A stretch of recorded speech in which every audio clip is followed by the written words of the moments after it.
இதில் என்ன ப்ராப்ளம் அப்படின்னு பார்த்தோம்னா, எறும்பு ஃபுல்லாக பாடிட்டு ரொம்ப ப்ராப்ளமாக இருக்குது. ஒரு கீபோர்ட் டைப் பண்ணும்போது பார்த்தீங்கன்னா எறும்பு புதுசு புதுசுன்னு வெளியில் வருதுன்றாரு. சரி, அதை எப்படி க்ளீன் பண்ணுறது அப்படின்றது தான் நம்ம ஃபுல்லாக பார்க்க போகிறோம். டெல் கேமிங் லேப்டாப் சொன்னாரு.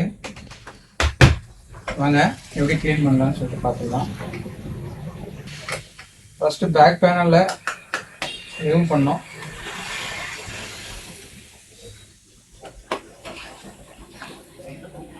ரொம்ப எந்த லேப்டாப்லையும் பேக் பேனல் நீங்கள் ரிமூவ் பண்ணாதான், மற்றபடி நம்ம மற்ற ஸ்பேரும் ரிமூவ் பண்ணுறதுக்கு ஈஸியாக இருக்கும்.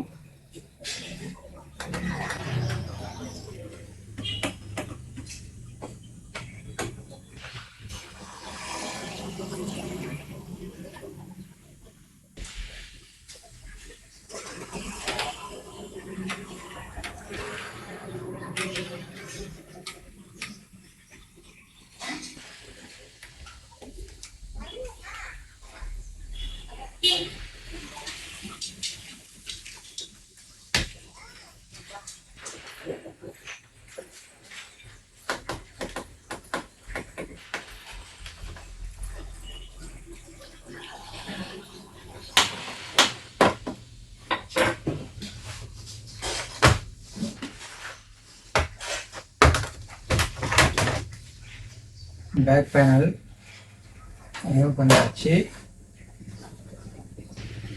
வாவ், எறும்பு பயங்கரம்.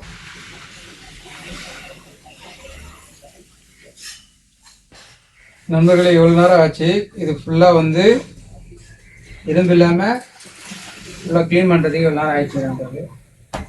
அதனால தான் உங்களுக்கு இது ஃபுல்லாக க்ளீன் பண்ணியாச்சு. இப்போ எறும்பே சுத்தமாக கிடையாது, அந்தளவுக்கு ஃப்ரெஷ்ஷாக ஆகிடுச்சு. இப்போ நம்ம பேக் டோரை க்ளோஸ் பண்ணிடலாம். எறும்பு க்ளீன் பண்ணுறதுக்கே நான் என்ன பண்ணணும் அப்படின்னு பார்த்தீங்கன்னா, நம்ம எப்பவுமே யூஸ் பண்ணுற எறும்பு இந்த சாக் பீஸ் சொல்லுவாங்க இல்லைங்களா, அதை லைட்டாக நம்ம அந்த கார்னரில் ஃபுல்லாகவே போட்டு க்ளோஸ் பண்ணிட்டோம்னா எறும்பு கம்ப்ளீட்டாக க்ளோஸ் ஆகிடுங்க. சரிங்களா? இப்போ நம்ம ஒரு லேப்டாப்பில் எறும்பு ஃபுல்லாக போச்சுன்னா என்ன பண்ணேன் அப்படின்னு பார்த்தீங்கன்னா நான் சொல்லிடுறேன். ஃபஸ்ட்டு அந்த நான் பேக் டோர் கட்டிட்டு சாக் பீஸ், எறும்பு சாக் பீஸ் இருக்குங்களா லிட்டில் பிராண்டில், அதை பார்த்தீங்கன்னா 4 கார்னருமே பண்ணிவிட்டு முடிஞ்ச அளவுக்கு நீங்கள் சென்டர்லேயும் லைட்டாக நீங்கள் கை வச்சு சுரண்டிங்கன்னா அந்த தூள் விழுந்துடும். விழுந்தோடனே எறும்பு கண்டிப்பாக எல்லாமே காலியாகும். ஒரு 10 நிமிஷம் பொறுத்து நீங்கள் திருப்பியும் நாங்கள் ப்ளோயர் வச்சு க்ளீன் பண்ணிடுங்க.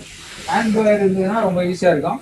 ஏன்னா பெரிய ஹேண்ட் ப்ளோயர் இருக்கும், அது வேண்டாம். இது நார்மல் சின்ன ப்ளோயரே இருந்தால் ஈஸியாக இருக்கும். இதை வச்சு நீங்கள் ஃபுல்லாகவே க்ளீன் பண்ணிவிடுங்க. க்ளீன் பண்ணிவிட்டு திரும்ப எறும்பு ஒரு வாட்டி பார்த்துட்டு எடுத்துகிட்டு வந்து நீங்கள் ஃபிக்ஸ் பண்ணிக்கலாம். இவ்வளோதாங்க பண்ண வேண்டியது. மற்றபடி நீங்கள் வேறு எதுவுமே பண்ண தேவையில்ல.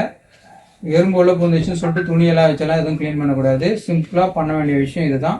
நான் வச்சுக்கோங்க. எறும்பு போயிடுச்சுன்னா என்ன பண்ணணும் அப்படின்னா இதுதான் மெத்தடு. இதை நீங்கள் தெரிஞ்சுக்கிட்டீங்கன்னா எறும்பு ஈஸியாக, எறும்பு வராமல் இருக்கிறதுக்கு நீங்கள் என்ன பண்ணணும் அப்படின்னா ஈரமே இல்லாமல் பார்த்துக்கணும். கொஞ்சம் லேப்டாப்பை கொஞ்சம் ஹீட்டாக வச்சுன்னா நல்லாயிருக்கும். நிறைய பேர் ஏசியில் யூஸ் பண்ணுறதுனால தான் இந்த ஒரு ப்ராப்ளம் க்ரியேட் ஆகுது. அது எதுவும் பண்ண முடியாது.